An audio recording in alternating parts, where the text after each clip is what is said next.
Hey, what's up guys? So with Chris today, we're up on top of Black Hill Mountain, and we thought we would do a quick Q&A for you guys. So just put out the word on Instagram for questions, and they're flooding in, so we'll get to some of your questions. Okay, hit it up. It's the first one. All right, Mason Sapanos asks, how long have you been snowboarding for? So I've been snowboarding since I was 15, and I'm 35 now, so 20 years. Cool. How about you? I've been snowboarding, started when I was 13, and I'm 33. Few years hiatus in the middle, so about 17, 18 years. Nice. Okay, Tyler Huchin asks, what are some good methods to front slide on a box and not fall on my face and bash my teeth in? That's a graphic question. Yeah, I think a good technique for getting the front side board slide is, practice it on the snow ahead of time. A good method that Shu was showing me is that you actually want to practice it on your heel edge. And then this way, you're not pressuring your toes too much, because on the front side board slide, I guess typically you would slide out onto your toes. But if you practice the motion on the snow on your heels, then it's taking you away from leaning too far on your toes. I would also do the whole 50-50 on and then twist halfway down the box. Yeah, what's up next? Okay, Jason Miller, 40. What kind of snowboard do you suggest for kids, teens that are still growing? Oh, that's pretty tough. It's hard to say. Everyone's growing differently. What about in terms of the sizing? Is it best to get one that is the right size for them now, or in a couple of years? I think the right size now. I don't know. When I was a kid, I felt my parents got me cheaper snowboards.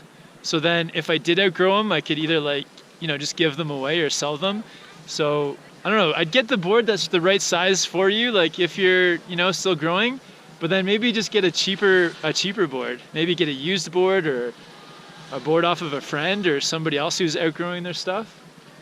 I don't know. It's hard to say. Everyone's got a different situation, but I think you want to stick with a board that's your size, because a board that's too big can also, make snowboarding less fun for you. Yeah, the only thing I'd say is if you're going through a big growth spurt at the time, maybe it's worth just renting through that period. Yeah. And then when you start to slow down a bit on your growth, then you can buy one. And depending on how many days you're going to be riding it in the year. Yeah, totally, yeah. Do you have any tips for building kickers? Yeah. I guess here around Whistler, if you're building a kicker, you got to be out of bounds.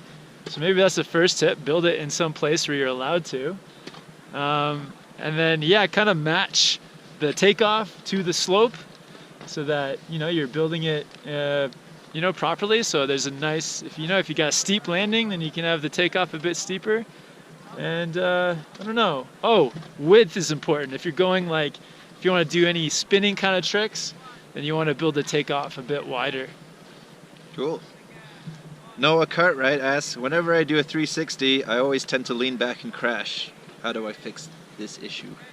Frontside or backside? I think if you're crashing leaning back, then you're probably leaning back off the takeoff as well. So think about getting that level, standing really level off the takeoff. Standing tall, level, board pointed straight off the takeoff, and then you should have a level landing. So anytime that your landing feels awkward, just look at your takeoff. Sweet. Okay, these two are kind of similar, so we'll put them together. Woodchuck is asking about what kind of board is good for a beginner, camber, rocker, flat hybrid. And Laser Omelette says, is a board with camber under the feet and soft medium flex good for buttering and jumps? Right. You gave me two questions in one. Multitask. I guess there's some debate on what kind of board is better for beginners, and it's a bit of personal choice, but in my opinion, I think a camber board is better for beginners because you can control your speed better with camber. And the reverse camber, you can turn faster, but I think that control is more important. So I'd recommend camber. And then for butters, you can do butters on a camber board, camber under feet. You just got to make sure that it's a softer camber board on the softer scale. Cool. Landon1234 asks, why didn't I win the board?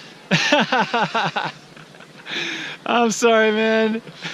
Well, there was 10,000 entries, so I don't know, 1 in 10,000. You just didn't get lucky. Yeah, got unlucky. Joe J_on asks, what's for lunch? Ooh, so today for lunch we had a Cliff Bar.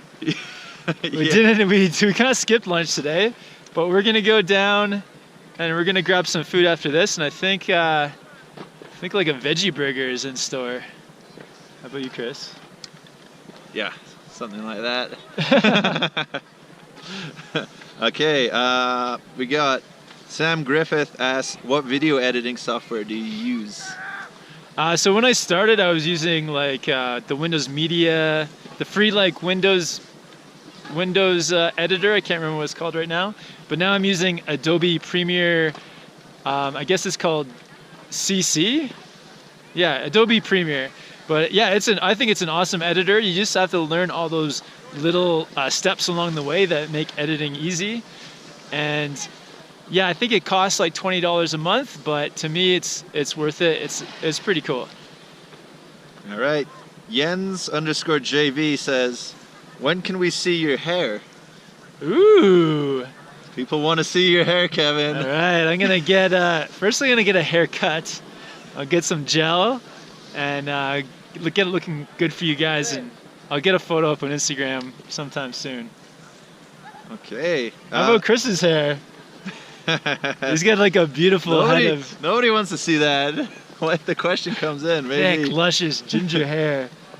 Okay, we have also... can you...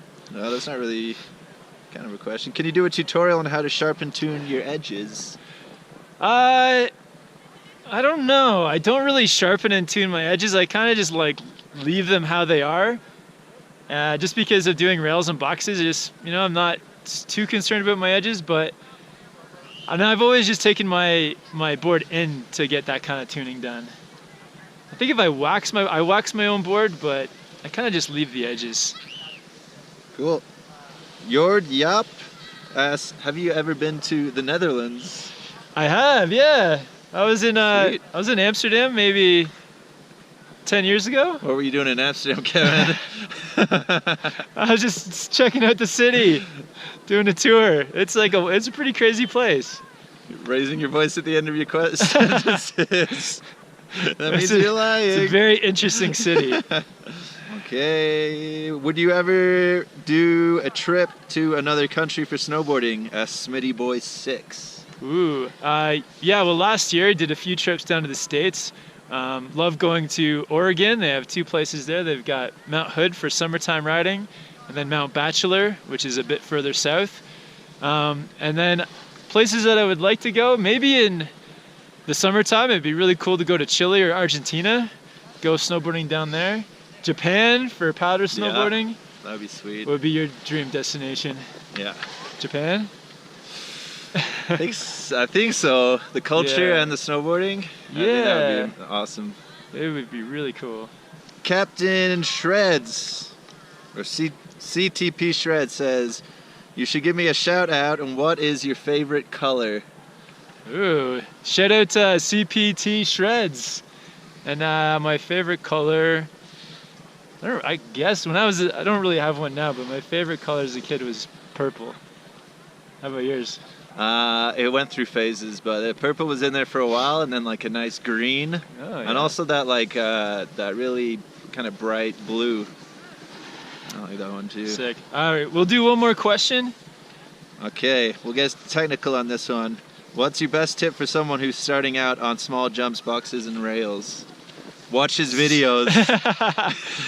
Yeah, watch as many videos as you can. Also, just build up to it. So do lots of progression. Yeah, just lots of riding. Hitting small jumps outside the park first. Getting used to riding straight and flat with some speed to prepare for those boxes. Watch other people hit the features.